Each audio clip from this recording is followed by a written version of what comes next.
So they had 8 episodes to take the story from Shadow and Bone and a lot of the characters from Six of Crows and make a TV show that worked, made sense, and was true to the source material. And it worked. It totally worked. I love the Shadow and Bone series. So let's discuss a little bit of why it's just so good. One thing that I think is really important in fantasy series is it easy to jump straight into? Can anyone watch the series even if they hadn't read the books? When The Witcher came out, I didn't really think so. My family struggled a little bit getting into it, and then they read the books and kind of understood it better then, tried again, and it was easier. With Shadow and Bone, though, you can really understand the story even if you haven't read the book, and it can be fun and enjoyable for anyone. That's a huge strength. So, if you've never read Shadow and Bone or Six of Crows or anything by Leigh Bardugo, and you're thinking about trying out the series, you can do it. The series follows a girl named Alina, who is a map maker for the army, and it is discovered that she's basically the chosen one, and that she is the sun summoner that the people of Ravka have been waiting for a long time. And being the sun summoner, which is basically mythical, no one else has been it before,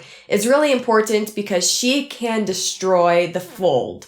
The fold being like this really dark area that separates 2 sides of the country and is filled with creatures that are hungry for human blood. So they see her as almost like a saint, as a figure that is going to come and unite the country and be basically the chosen one. Now for the show summary, there's also a group of thieves that are trying to come and kidnap her. So there's a lot of political intrigue, and as far as a fantasy show goes, very good. Definitely targeting a YA audience. However, I think it's a YA type show, so from a YA book that's written for young adults, that can be easily enjoyed by people who are a little bit older as well. That can easily be enjoyed by the entire family, given that they enjoy fantasy. It's not like a lot of YA shows targeted at young girls where dad walks in and super cringe. No, it's one that the whole family could enjoy as well, which is another huge strength. One of the reasons this show really worked out is because there is really amazing writing for the show. We know generally shows don't stick strictly to the source material, and that can be a good or a bad thing. Sometimes shows and movies drift so far from the source material that you don't really have the soul of the original work in the movie or show anymore. This still had the soul of Shadow and Bone. Sure, there was major changes, including a major change which was giving the Six of Crows characters a completely new storyline, but the writing was so good that it just worked. You had a bunch of characters added into the show that weren't in the Shadow and Bone book with new storylines, and they were entertaining to watch. The changes made from the book to the TV series were either okay or they were better than the book itself in some cases. The writing was very clever, sometimes very funny and very witty as well. And adding Kez, Inej, and Jesper from Six of Crows into Shadow and Bone worked way better than I thought it would. And it went with the flow of the story, did not take the story away from where it needed to go to follow the original source material. Honestly, it basically just enhanced it. It made it better than the Shadow and Bone book. Don't hate me.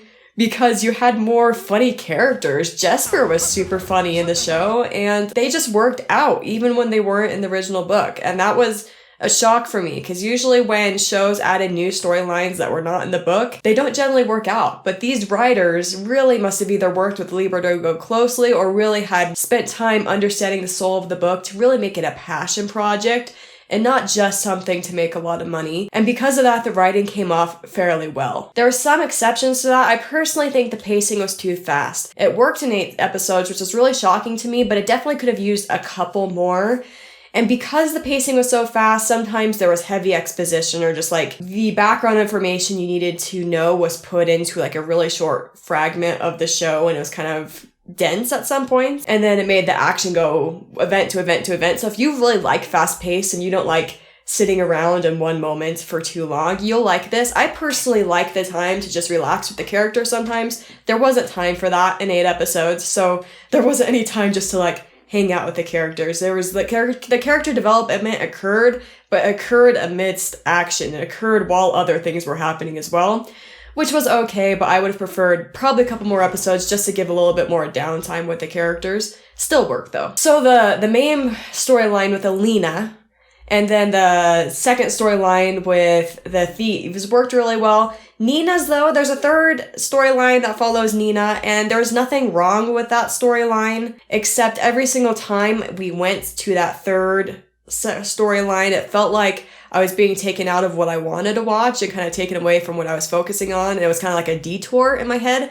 And I understand why they put it in, because they're setting it up for season 2. But that's just how I felt. I always felt like whenever I went to that storyline, it was like we were taking a detour away from what we really wanted to be seeing. So I don't know how they could have done it better, but it still was something I felt, and it was worth mentioning. The actors did a great job. I felt like the actors really understood their characters, and there wasn't a weak actor among the cast. Not only were they strong actors and really embodying the characters they were based on, but they also vibed really well together to where it worked as a whole.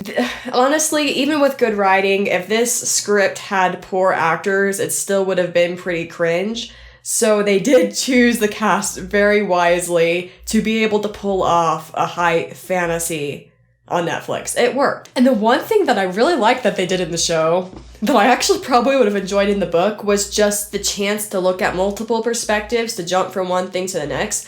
I think it really helped you understand the extent of the world quickly and appreciate the world building that Leigh Bardugo did in her books, but you kind of got to see it more immediately than you did in the book. Additionally, with these multiple perspectives, there were some things you didn't find out for a long time in the book that you were able to follow as they were happening in the show. Specifically, when we look at Mal and Alina's storyline in the first half of season 1, that I thought was really effective, being able to see it in progress rather than finding out about events later on, kind of like as they discuss between themselves. You just got to see it. So I think the visual medium really worked for the story. One of my biggest criticisms is just that some of the visual effects were a little bit cheesy, and I mean, it's really, I don't even know how a TV show can really please me, because as much as I love reading fantasy, it's always hard to take fantasy and put it on a TV screen without making it look a little bit cheesy, especially when you see all the big magical effects. I thought some of those worked out okay, and then some of them were just a little bit over the top, a little bit, like, I don't know. I feel like Netflix, I kind of felt that way with The Witcher too. I kind of feel like Netflix could maybe do some more research on how to make